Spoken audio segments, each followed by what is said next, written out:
Hello, Cozy Crew. It was the first farmers market this weekend, and it was so much fun. My daughter and I went, and there was so many people out and about.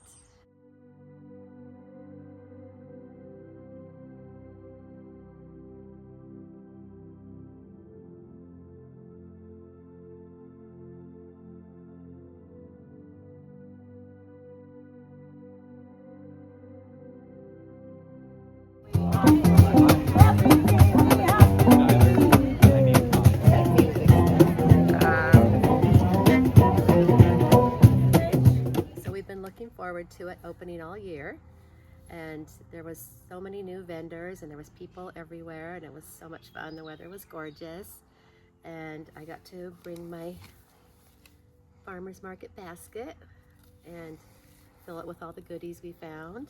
Let me just show you a few of them. We got some rhubarb. So I'm going to show you a little later how we make a rhubarb custard pie that was passed on from my mother. And also got a little hen and chicks plant. Got the columbine plant. So we'll be planting those a little later. And also my greatest find of the year, I'm super excited about this, is my own rhubarb plant. I'm a big fan of rhubarb and make all things rhubarb. And as you watch some of our other videos, you'll see some of our favorites.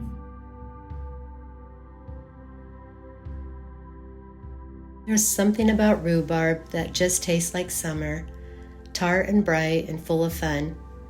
This one's straight from the market this morning, still nice and cool from the early breeze.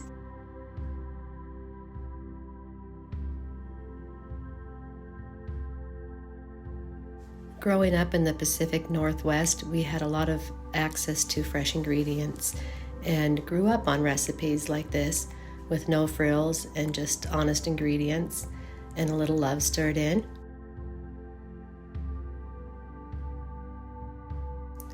I love making rhubarb custard pie. It was my dad's favorite, and we always looked forward to our garden producing the first rhubarb stalks so we could make this pie.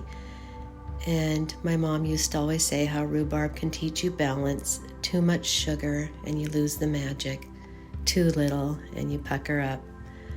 I have such wonderful memories of my mom and baking this pie with her.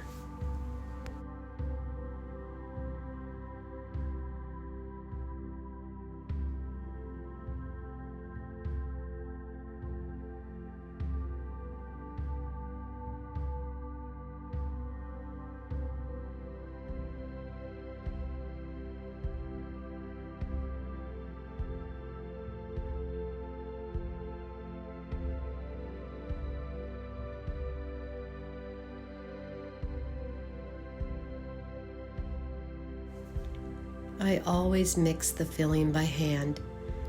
You get a feel for it that way. It should smell a little citrusy and a little earthy, like it's waking up.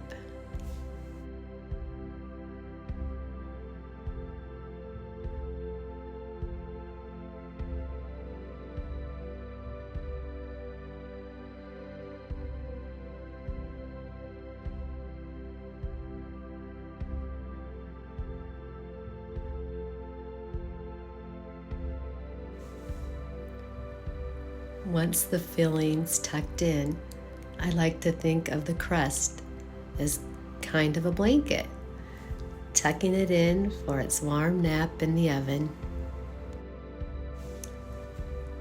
This pie bakes high heat in the beginning to form a nice golden crust, and then you turn it down and it bakes low and slow for that custard to set up. Just long enough for the house to fill up with that scent, that sweet, tart perfume that pulls everyone into the kitchen, excited for their first taste of this wonderful pie. This part's my favorite, that first slice. The crust shatters just a little, the filling bubbles at the edges, and suddenly it's not just pie. It's a piece of home.